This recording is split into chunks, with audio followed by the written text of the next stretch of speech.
পরমাত্মার আশ্রয়ের চেয়ে শ্রেষ্ঠ কোনো আশ্রয় নেই। জীব মাত্রই হলো সাক্ষাৎ পরমাত্মার অংশ। সেই জন্য যতদিন জীব নিজ অংশী পরমাত্মার আশ্রয় গ্রহণ না করবে, ততদিন অন্যের আশ্রয় নিয়ে পরাধীন হয়ে থাকবে এবং দুঃখ পেতে থাকবে।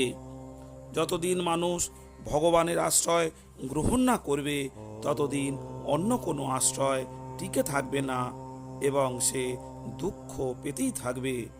যার মধ্যে নিজের সাধনার অহংকার নেই এবং যে কল্যাণের অন্য কোনো পথ খুঁজে পায় না, সেই ভগবানের শরণাগতির অধিকারী হয়।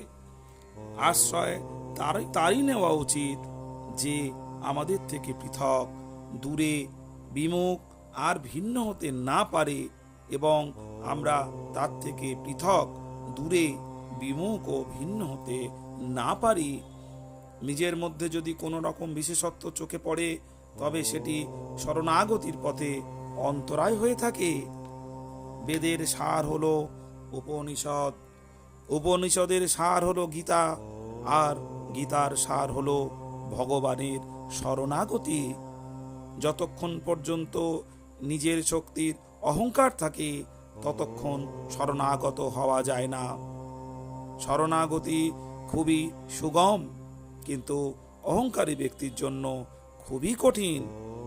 আমি কিছু করতে পারি, এ অহংকার যতদিন থাকবে ততদিন শরণাগত হওয়া কঠিন।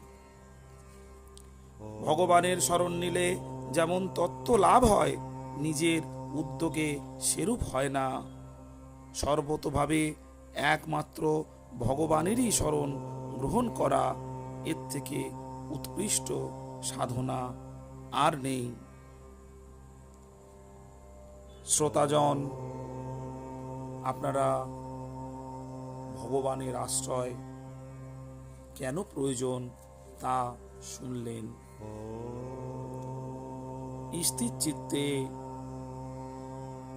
ভগবানকে ধরে থাকুন।